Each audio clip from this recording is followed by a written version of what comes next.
Oi, eu voltei. Ué, cadê a vinheta?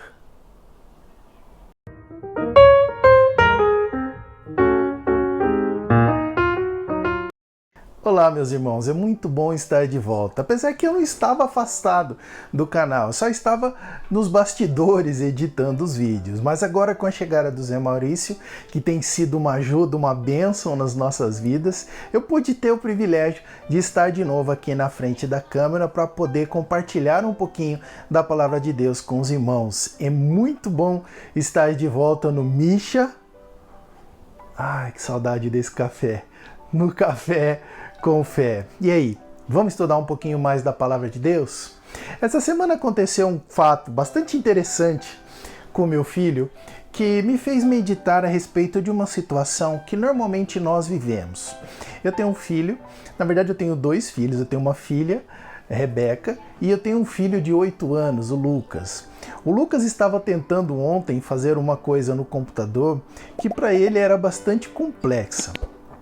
E eu então me ofereci para ajudar ele, mas ele, todo independente, resolveu fazer por conta própria e não quis receber a minha ajuda. E ele então começou a mexer no computador e eu ali olhando o que ele estava fazendo para ver se de fato ele iria conseguir.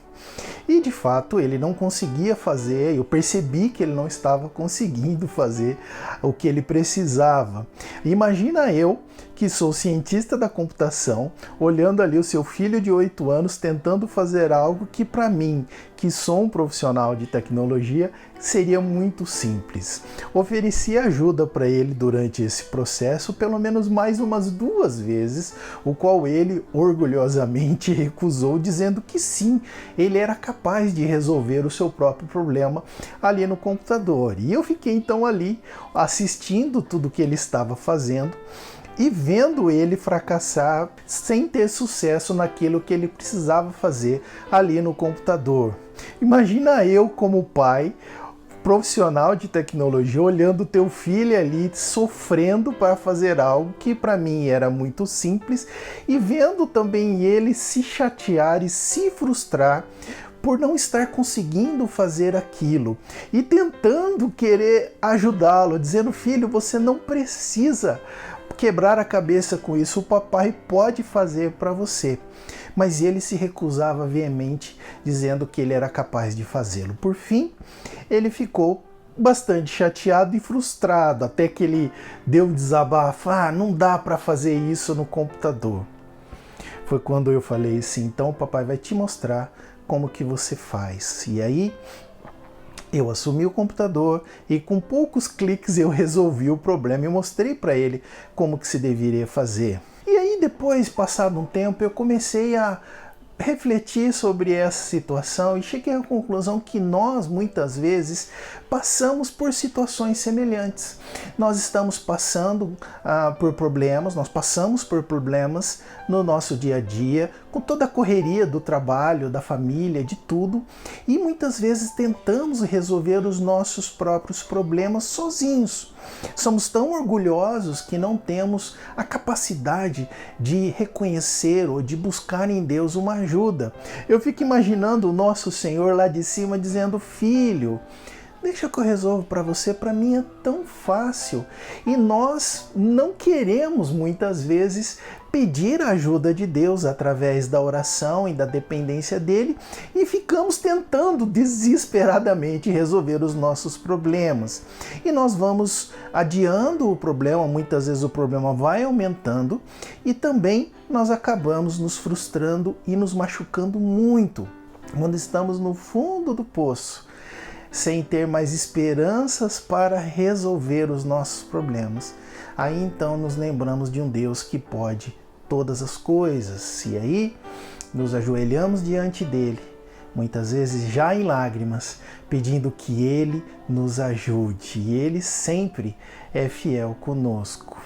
Eu acho que Deus às vezes deve, em situações dessas, que às vezes eu passo também, e dizer: puxa, filho, agora você entendeu o quanto eu te amo e o quanto eu posso fazer para você. Você não precisa passar por isso sozinho. Você não precisa carregar sobre si todos os seus problemas, porque a palavra do Senhor nos diz que o fardo é suave, que o jugo é leve. Mas achamos no direito de dizer aquilo que é melhor para nós e resolver os nossos problemas do nosso jeito e no tempo nosso. E normalmente o nosso tempo é o mais rápido possível, porque nós somos ansiosos. Mas você já parou para pensar que a oração, ela tem uma função de dependência de Deus? Porque imagina, nós temos um Deus que é onisciente, ou seja, que sabe todas as coisas. Deus sabe dos seus problemas. Deus sabe quais são as soluções para os seus problemas. Mas por que então que nós precisamos orar se nós servimos um Deus que é tão amoroso?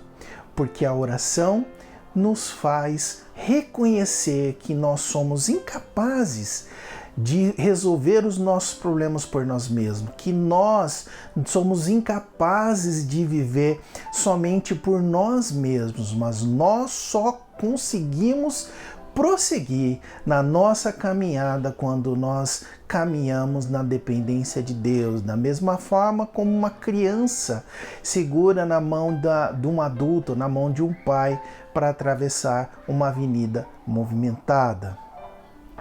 Talvez, meu irmão, você esteja passando por uma situação como essa.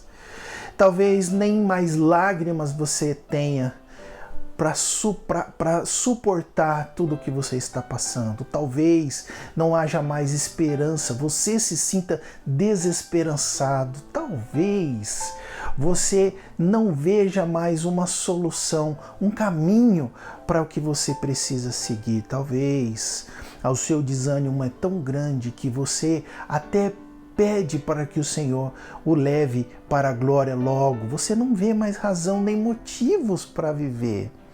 Mas se você está nessa situação, meu amigo, meu irmão, agora é o momento de que você se ajoelhar diante de Deus e derramar ali os seus problemas aos seus pés. E nós temos um Deus que é amoroso, que é misericordioso, um Deus que pode fazer todas as coisas, um Deus que sabe aquilo que é o melhor para cada um de nós, porque foi Ele que nos criou. Para você que está passando por uma situação tão difícil, para você que está tão cansado diante dos problemas da vida, eu gostaria de compartilhar com você um texto de Isaías, capítulo 40, versículo 29 ao versículo 31, que diz assim: Ele fortalece o cansado e multiplica as forças, e ao que não tem nenhum vigor.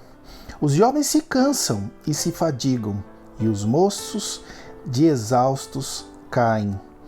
Mas o que esperam no Senhor renovam suas forças, sobem com asas como águias, correm e não se cansam, caminham e não se fadigam.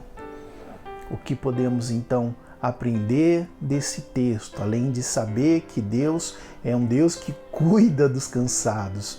Mas o principal dessa mensagem é o versículo 31, que fala que aqueles que esperam no Senhor renovam as suas forças. Eu sei que você muitas vezes está desesperado para resolver o teu problema. Eu sei o quanto dói muitas vezes o problema que nós estamos passando. E Deus também entende. Nós não servimos um Deus que não está nem aí para o seu sofrimento. Pelo contrário, nós temos um Deus que cuida da gente, que entende o seu sofrimento, mas Ele também entende o melhor momento em que o seu problema será resolvido da melhor forma, não no nosso tempo, não no nosso desespero, mas no momento certo. E a Bíblia nos diz aqui que aqueles que esperam no Senhor, aqueles que colocam a confiança no Senhor, aqueles que depositam as suas preocupações, os seus problemas diante de Deus, renovam as suas forças e sobem com asas como águias, voam e não se cansam, correm e não se fadigam. Ainda há esperança, meu irmão, não desiste não. Não desiste não, meu irmão. Deus ainda está no controle da situação. Nós ainda servimos um Deus que é soberano sobre todas as coisas, um Deus que pode ainda cuidar de você, cuidar de cada um de nós, quando nós demonstramos a nossa dependência dele. No tempo de Deus, do jeito de Deus, que é sempre o melhor. Vamos orar?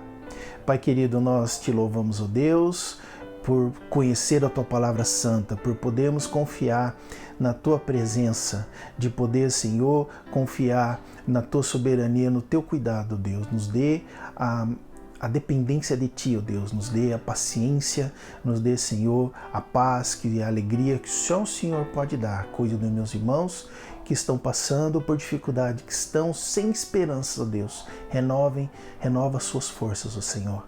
Em nome de Jesus. Amém. Meu amigo, ainda há esperança. E a nossa esperança, a nossa alegria, a nossa paz está no nosso Senhor. E sabe por quê? Porque Jesus te ama e nós também.